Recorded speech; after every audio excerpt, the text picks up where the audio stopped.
For 17 years, Steve Harvey called Marjorie the woman who saved his life. He adopted her children, defended her publicly, and built an empire with her name attached to it. Then, at 68 years old, after everything they had survived together, something happened inside that marriage that shook the foundation of everything he had constructed.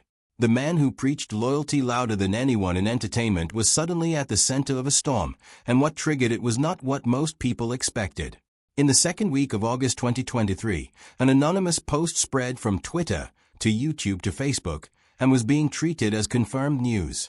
Steve Harvey had allegedly caught his wife Marjorie cheating with two members of his own household staff, his bodyguard and his personal chef, both men he had trusted with his most private world for years.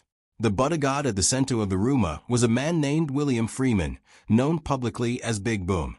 What made this particular story so devastating was a detail most people never knew. Big Boom was not simply a hired security guard. He was the man who had personally reconnected Steve and Marjorie in 2005 after years apart, the very reason their marriage existed in the first place. The irony was brutal, and the internet leaned into every inch of it. Harvey was in Atlanta at InvestFest when the pressure became impossible to ignore. He walked on stage, and instead of starting his scheduled remarks, he stopped and looked directly at the crowd. His voice was calm, but something tight sat underneath it. He told the room he was fine, that Marjorie was fine, and that he wished he could say something stronger about the whole situation. The crowd laughed and applauded. Marjorie posted a Bible verse on Instagram with a caption saying she and her husband did not usually stop to address foolishness and lies, then went completely silent on social media for 3 full months. Nigerian Senator Ned Nwoko later publicly confirmed he had spoken directly to Harvey and that the entire story was fabricated. And still, the rumors kept circulating on podcasts and in comment sections for months afterward. What nobody talked about was a deeper pattern underneath that moment. Harvey had spent his entire public life building a reputation as a family man. He had sold millions of books about relationships and pointed to his marriage as proof that a broken man could be completely rebuilt. All of that made him a perfect target. When you stand on a stage and tell millions of people you have the answers, the world waits patiently for the moment it can prove you wrong. At the Griot Awards in November 2023, Harvey accepted an award, and his voice cracked when he talked about Marjorie. He said that 85% of everything the public knew about him had happened after he married her. The emotion was entirely real.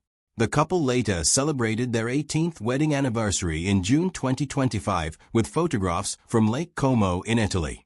But to understand why that scandal hit as hard as it did, you need to understand something most people never knew. Before the world ever heard the name Marjorie Harvey, Steve had already left a trail of broken marriages, bitter courtrooms, and a $60 million lawsuit that came close to erasing everything he had built. Steve Harvey has been married 3 times, and each marriage reveals a different version of who he was. His first wife was Marsha Harvey. They married in 1981 when Steve was still selling insurance and had never stepped onto a comedy stage. They had twin daughters and a son. The marriage collapsed as his career began to stir, and Marsha raised all 3 children alone after the divorce was finalized in 1994. Harvey fell so far behind on child support that a judge ordered him to pay more than $36,000 in backdated amounts. Marsha never gave a single interview. She wrote 3 self-published books, remarried, and moved forward quietly. His second marriage was to Mary Lee Shackelford. They married in 1996 and had 1 son, Winton. Harvey later admitted he had entered the marriage for entirely the wrong reasons, saying he was tired of being alone and that the decision was on him. The divorce was finalized in November 2005, with Mary receiving $40,000 per month, a lump sum of $1.5 million, and 3 separate properties. What followed lasted more than a decade and involved a jail sentence, and one of the most publicly bitter divorce aftermaths in the history of American entertainment. In January 2011, Mary posted YouTube videos claiming Harvey had cheated with Marjorie throughout their entire marriage, and described years of bullying from Harvey and his team. Harvey's legal team pointed to court filings that contradicted every major claim. A judge found her in contempt of court for repeatedly violating a gag order and sentenced her to 30 days in jail in December 2013. From behind bars, she told the Dallas television station she was angry and that she had missed 6 years of her son's life. In May 2017, she filed a $60 million lawsuit.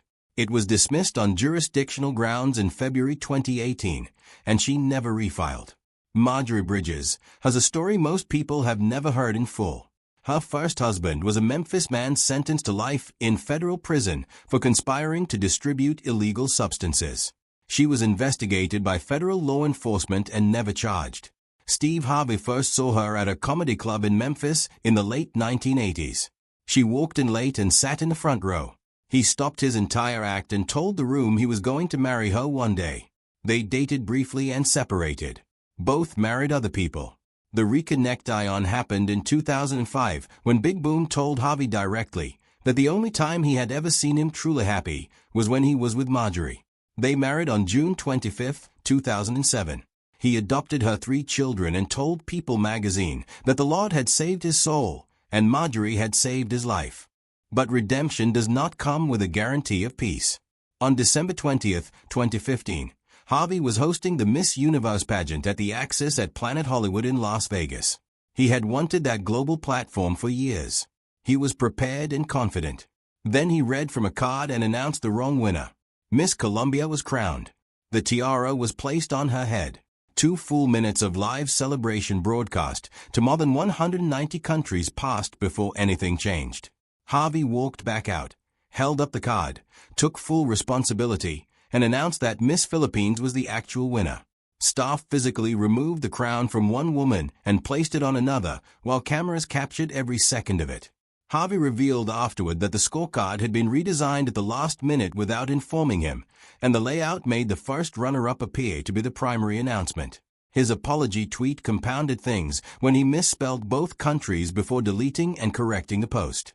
On Kevin Hart's podcast in 2021, he said he had written on his vision board that he was asking God to increase his global brand, and within 48 hours his name had been searched 4 billion times.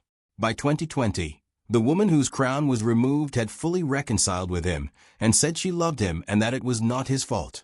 Harvey survived the most viral television mistake of his generation and converted it into 6 more years of hosting work. While he was collecting accolades on global stages, a group of comedians were about to go on record and say that some of what made him famous never belonged to him at all. On January 3, 2024, Cat Williams sat down with Shannon Sharpe on Club Shay Shay, and more than 33 million people watched. Williams turned his aim directly at Harvey and accused him of building a significant portion of his career on material that never belonged to him. Mark Curry had been making this argument publicly since December 2019. The specific joke at the heart of the dispute was a Halloween routine Curry performed on his 1999 Comedy Central special about being so poor as a child that he wore a cardboard UPS delivery box as a costume. In 2015, a segment with a nearly identical premise and structure appeared on Harvey's daytime talk show. TMZ posted both recordings side by side, and the similarities were very hard to argue away.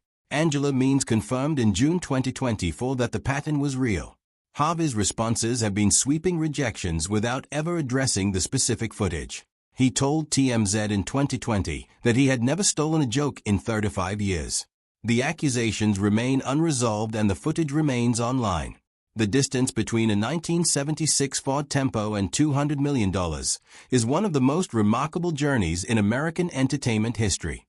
By 2024, Harvey's net worth stood at approximately $200 million. Family Feud has been his financial anchor since September 2010, earning him roughly $10 million per season. Under his stewardship, it became the first nationally syndicated program to grow its ratings for 7 consecutive years. His book Act Like a Lady, Think Like a Man sold over 2.8 million copies, spent 6 to 4 weeks on the New York Times bestseller list, and was adapted into a film that grossed $96 million on a $12 million budget. He founded Steve Harvey Global in 2017, made early investments in Stripe, SpaceX, Coinbase, and GitHub, and launched a supplement line and menswear brand. His Steve and Marjorie Harvey Foundation runs an annual mentoring weekend every Father's Day for boys growing up without fathers. Broderick Stephen Harvey was born on January 17, 1957 in Welsh, West Virginia. His father Jesse was a coal miner who later sold insurance. His mother Eloise was a Sunday school teacher. The family relocated to Cleveland, Ohio, and settled on a block that would eventually be renamed Steve Harvey Way in 2015. Young Steve had a stutter so severe that other children gave him a cruel nickname. A man who worked at a neighborhood deli quietly taught him to repeat his thoughts silently 3 times before speaking and to speak on the exhale. Harvey later said that a big part of his sense of humor came directly out of that stutter. The story that defined his entire childhood happened in 6th grade, when a teacher asked every student to write what they wanted to be when they grew up. Steve Harvey wrote that he wanted to be on television. The teacher saved his paper for last, called him to the front, and publicly humiliated him in front of the entire class, telling a stuttering boy from a coal mining family that his dream was not just unrealistic but embarrassing. She called his parents. His mother was mortified. His father was not.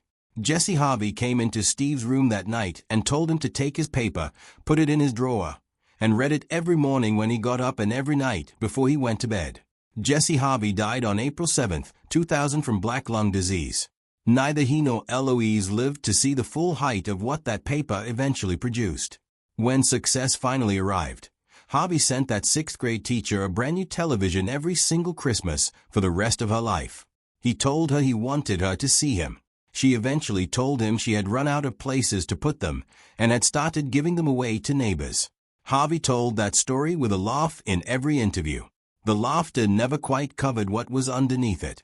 He is on television 7 days a week, exactly as he told her he would be. His legacy will never be simple, and it was never meant to be.